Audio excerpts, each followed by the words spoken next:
आजकल बहुत टेंशन का माहौल चल रहा है कि पूरी दुनिया में टेंशन है, आतंकवाद की टेंशन, महंगाई की टेंशन, चुनाव की टेंशन, इसकी टेंशन, कोरोना की टेंशन आई बहन जी। कोरोना की कितनी बड़ी टेंशन आई सर, पूरी दुनिया में टेंशन। सबसे आराम कवियों को हुई, क्योंकि कवि सम्मेलन होने सब बंद हो गए। ऑनलाइन प्रोग्राम चले, मोबाइल पे प्रोग्राम चल रहे थे सारे, zoom live, Instagram live, YouTube live, Facebook live, ऊपर कोट और नीचे निक्कर पहन के 2 साल प्रोग्राम किए। अच्छा, सुनने वाले भी ऐसे तो कोई झाड़ू लगाते हुए सुन रहा था, कोई पोछा लगाते हुए, किचन में टिंडे बनाते हुए सुन रहा था। लेकिन कोरोना में सबसे ज्यादा टेंशन हुई मुझे, क्योंकि अंग्रेजी बहुत आ गई। Sanitizer, vaccination, isolation, quarantine, oxygen cylinder, ambulance. एक आदमी रोज मेरे घर घंटी बजाता, बोला भाई साहब सैनिटाइजर दे दो। मैंने कहा मेरे पास तो नहीं है। अगले दिन फिर आया, बोला भाई साहब सैनिटाइजर दे दो। मैंने कहा मैं कहाँ से लाऊं?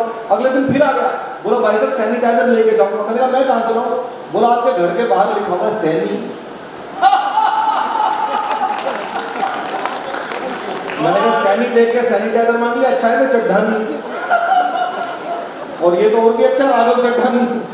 लेकिन मैं आपको बताऊं कि पूरी दुनिया में कितनी भी टेंशन हो जाए, मैं दिल्ली से आया हूँ भाई साहब, हमारा दिल्ली वालों को कुछ नहीं बिगाड़ सकती। कितनी टेंशन हो जाए, हमारा बिगाड़ सकती है कुछ दिल्ली वालों का? हमारा कुछ नहीं बिगाड़ सकती। ये दिल्ली वाले बैठे, हमारा कुछ नहीं बिगाड़ सकते। हमने तो टेंशन को मुख्यमंत्री बना रखा, और ऐसा बना रखा जेल जाके भी इस्तीफा नहीं दे रहा। भाई साहब हमारे सीएम साहब का 10 साल से एक ही काम है, हमारा किसी पार्टी से कोई लेना देना नहीं। उनका 10 साल से एक ही काम चल रहा है, सुबह सुबह उठो, डेली एक ही डायलॉग, एक बार दिल्ली पुलिस मुझे दे दो, ठीक कर दूंगा इसको। एक बार दिल्ली पुलिस मुझे देकर दिखा दो, ठीक कर दूंगा इसको। दिल्ली पुलिस को एक बार दे दो। मैंने कहा सर दिल्ली पुलिस भी यही कह रही है,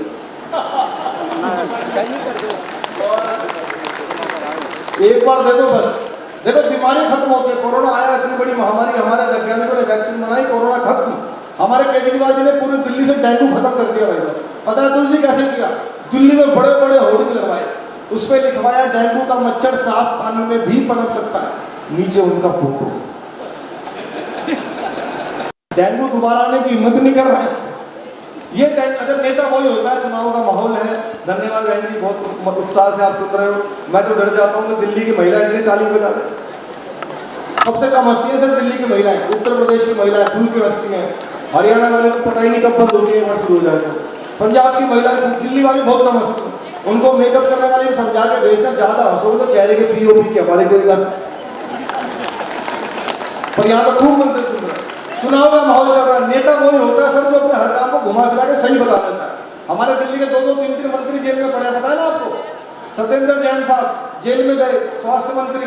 जब वो जेल में गए और सीबीआई उनसे जांच करने गई तो बोले मेरी याददाश्त चली गई, मुझे कुछ भी याद नहीं। केजरीवाल जी का मेरे सपने में विज्ञापन शुरू हुआ, आप मन से सुनोगे तो देश के तमाम बड़े नेताओं को आपके मंच पर बुलाऊंगा, बहुत मजा आएगा। केजरीवाल जी का विज्ञापन शुरू हुआ। नमस्कार दोस्तों, साथियों मेरे एक मंत्री को उठा के ले गए ये सीबीआई वाले, उसकी बेचारे की याददाश्त चली गई दोस्तों, उसकी याददाश्त चली गई दोस्तों, वो सब कुछ भूल गया, उसको बस इतना याद है कि मेरी याददाश्त गई है। इसके अलावा उसको कुछ भी नहीं पता दोस्तों, वो सब कुछ झूठ नहीं बोल सकता, मेरा मंत्री है वो झूठ नहीं बोल सकता दोस्तों, वो झूठ नहीं बोल रहा। मैंने खुद देखा है उसकी याददाश्त को जाते हुए, मेरे सामने गई है, मेरे सामने गई है, ऐसे गई है, ऐसे हरे रंग की थी, मैंने खुद देखा। मैंने कहा जब क्या करना चाहिए, अगर मैंने कोई गलती की है, अगर मैंने कोई घोटाला किया, सारे जैन समाज के सामने कह रहा हूं सुन लो, अगर मैंने कोई गलती किया, कोई घोटाला करप्शन किया है, आज ही चौराहे पर फांसी दे दो मनीष को।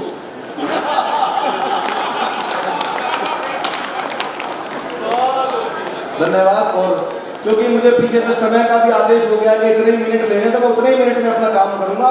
छोटी छोटी बातें करके मेरे बारे में सौरभ भाई ने बताया कि मैं देश के बहुत सारे नेताओं की मिमिक्री भी करता हूँ। यदि आपकी इजाजत हो तो कुछ नेताओं का आपके मन से कहाँ से शुरू करें? सबसे पहले सौरभ भाई ने जिक्र किया लालू यादव जी, लालू जी से शुरू करते हैं, बस मन से सुनना। लालू जी बहुत बड़े सबसे ईमानदार नेता है हमारे देश के, जिसने भी भारत में कॉमेडी की, लोगों को हंसाया, उन्होंने लालू जी पर जरूर की है। जानी वो जितना हमारे काम आए उतना देश के नहीं है। लालू जी एक बार भाषण दे रहे थे, सामने इंटेलिजेंट बच्चे बैठे थे, लालू जी ने 1 घंटे भाषण सुनाया, लड़का उठा एक लाइन में निपटा दिया। लालू जी जैसी माइक पे आए, नरेंद्र मोदी, नरेंद्र मोदी, भाइयों बहनों अच्छा दिन, कब अच्छा दिन आएगा? नरेंद्र मोदी कब? नीचे से लड़का उठा, बोला जी 9वीं फेल आपका लड़का डिप्टी सीएम बन गया था और कितने अच्छे दिन लोग।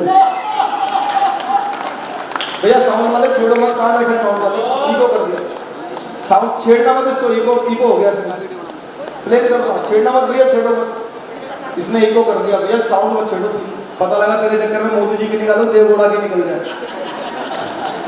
हालांकि देवगौड़ा जी की तो उसके पोते नहीं निकालती, बहुत सारी। अच्छा हाँ भैया बिल्कुल ठीक है, छेड़ना मत, बिल्कुल हाथ हटा लो इसे।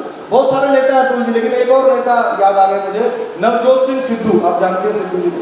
मैं लास्ट के शो में था, सबसे यंग पार्टिसिपेंट। हम लोगों को माइक ले जाकर रखना होता था, उनको हंसना होता था, पर हमसे पहले ही शुरू हो जाते। एक नया लड़का आया, उसने जैसे जाके माइक रखा, गुरु मैं कहता हूँ तुझ में वो बात है, तू ही है जो सागर को नदी दशक को सदी बना देगा। माय डियर फ्रेंड, तुझ में वो कला है जो नदियां नाले पर्वत झरने गागर सागर। बंदा डर गया, बोला जी माफ करो, मैं तो माइक टेस्ट करने आया। अगर कुछ नेता ऐसे होते हैं भाई साहब, जिनका भाषण 20-20 मिनट तक समझ में नहीं आता कि ये बोल क्या गया। एक तो स्वर्गीय मुलायम सिंह यादव जी, उनका भी समझ में नहीं आता था। एक और है राजस्थान के पूर्व सीएम श्री अशोक गहलोत जी, भाई साहब समझ में नहीं आता, उनका भाषण 15 मिनट लग जाते हैं। अभी कल ही पत्रकारों ने उनसे पूछा, गहलोत जी राजस्थान में क्या होगा? देखो भाई, हमारे राजस्थान के अंदर हमें जो बात कही है उससे पीछे कि हमारी दिल्ली आएगी, जब जब पूछे बात की जो हमारे राजस्थान के लिए जाएगा, जब उनसे बात की चल जाएगी, पता लगे तो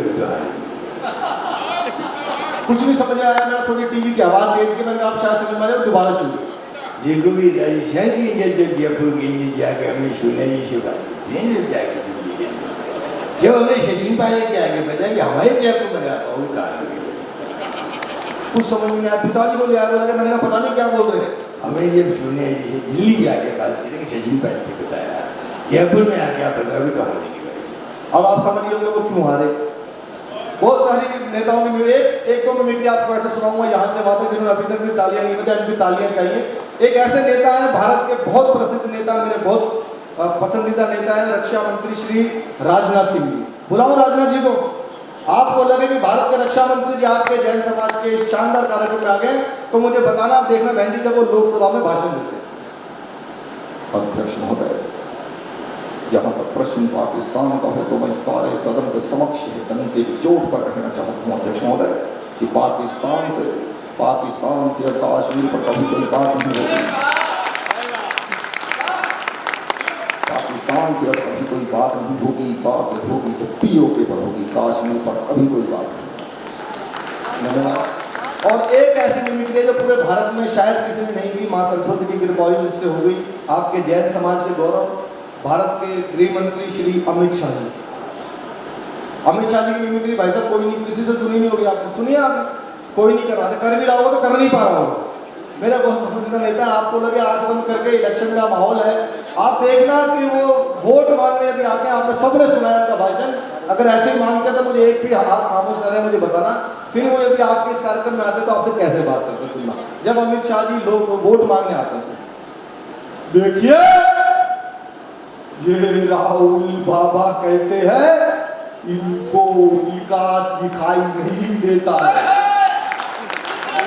राहुल बाबा आपको कभी विकास दिखाई नहीं देगा, आपकी आंखों पर कोई इटालियन चश्मा चढ़ा।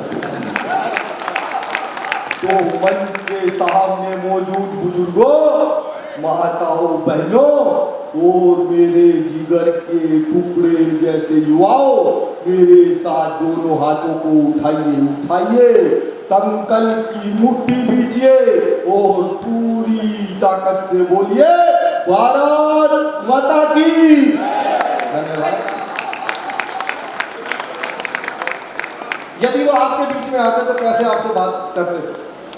देखिए ये जैन समाज का कवि सम्मेलन है तो मैं आपको बहुत शुभकामनाएं देता हूँ और इतना ही कहना चाहता हूँ, जितने भी लोग यहाँ पर हैं और ताली नहीं बजाएंगे उनको हम देखें।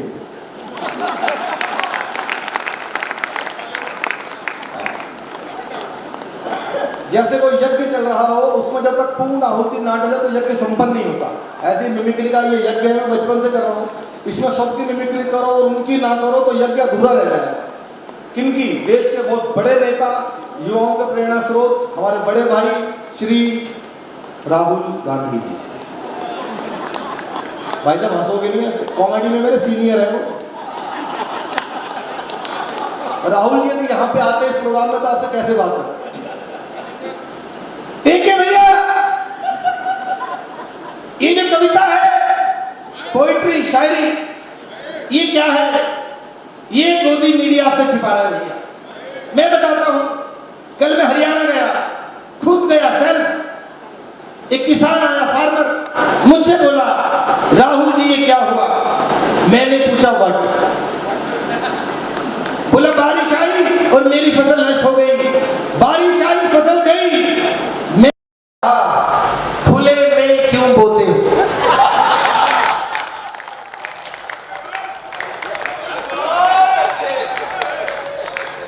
वो समझ गया भैया, वो समझ गया और मुझसे बोला भाई साहब आप जाइए, ये है कविता, ये है कॉमेडी, खत्म भैया, टाटा बाय, अब आएगा मजा। बहुत सारे नेता, लेकिन एक आवाज है जो इन दिनों पूरी दुनिया में गूंज रही है, भारत के प्रधानमंत्री श्री नरेंद्र मोदी जी की। सब लोग उनका भाषण सुनते हैं, जो पसंद करता है वो तो सुनता ही, जो नहीं करता वो 2 बार सुनता है। मैं कोशिश कर रहा हूं कि यदि मोदी जी यहाँ पर आते तो आपसे कैसे बातचीत करते, कोशिश कर रहा हूं। भाइयों बहनों, मेरे देश में और देश के उत्तम प्रदेश उत्तर प्रदेश में ये जैन समाज का शानदार कवि सम्मेलन चल रहा, तो मैं मेरी और 135 करोड़ भारतीयों की तरफ से आपको शुभकामनाएं। शानदार कार्यक्रम चल रहा। दीपक सैनी प्रस्तुति दिए। दीपक सैनी को बुलाना चाहिए कि नहीं बुलाना चाहिए? बुलाना चाहिए या नहीं बुलाना चाहिए? बुलाना चाहिए, हर कार्यक्रम में बुलाना चाहिए। और इतना मोटा लिफाफा,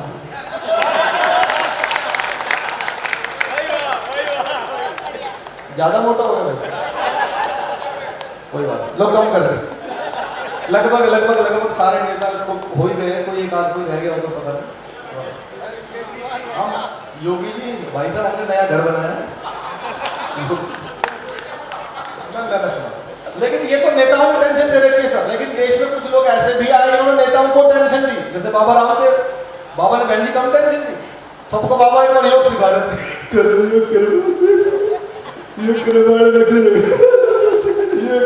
बाबा कहते तभी बाबा के आंख फड़कने लगी। किसी ने कहा बाबा आपकी आंख में कुछ प्रॉब्लम है क्या? नीचे बैठ जा, कपाल बाती करे। तभी बाबा के पास एक फोन आया, बोला देश के सारे नेता आएंगे, अपनी अपनी समस्याएं बताएंगे। बाबा ने कहा बुलाओ सारे नेता सामने। बाबा मंच पे, नेताओं ने कहा बाबा हमें भारत से करप्शन बिल्कुल खत्म करना, क्या करें बताओ? कुछ नहीं करना, पहले चटाई बिछाओ, बिछाओ पूरी बिछा, लंबी बिछा पूरी। अब अपना पेट धीरे धीरे अंदर कर, इतना भी नहीं कि वापस है तो किडनी भी पहचानने से, अब धीरे धीरे बाहर कर। एक नेता खड़ा हो, बोले बाबा पेट अंदर बाहर करने से करप्शन कैसे खत्म होगा? करता जा, पेट तो कम होगा। बाबा ने अनुलोम विलोम, कपाल भाती, प्राणायाम खूब करवाया, इतने जाले उठे, बाहर निकल के देखो करप्शन बिल्कुल खत्म हो गया। एक नेता ने कहा बाबा कैसे हो गया?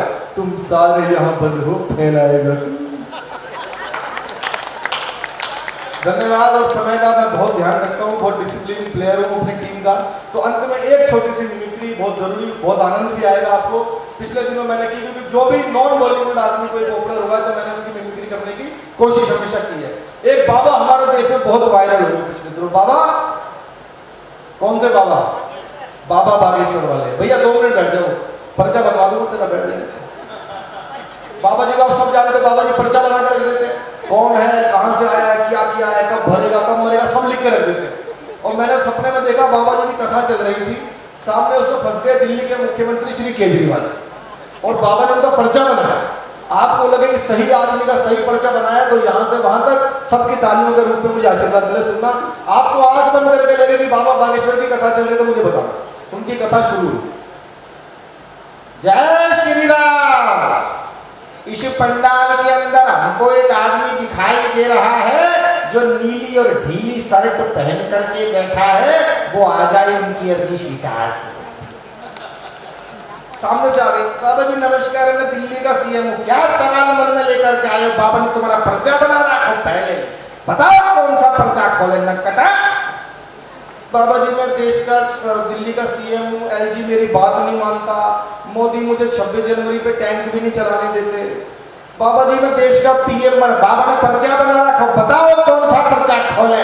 और बाबा जी के पर्चे पे आनंद लेना। देखो अपने बच्चों की झूठी कसम खाएंगे, अपने गुरु को लात मार के मुख्यमंत्री बनेंगे नंबर 1, एक विशेष समुदाय का वोट लेने के लिए चमचागिरी करेंगे, हिंदू पुजारियों को मंदिर में सैलरी नहीं देंगे, तुम्हारी ठटरी बांध दे बाबा तुम।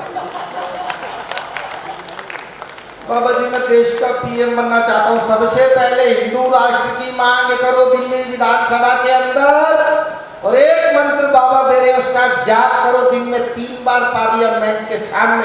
बाबा जी कौन सा मंत्र है? हर हर मोदी घर घर मोदी। बहुत बहुत शुक्रिया, जय हिंद जय भारत।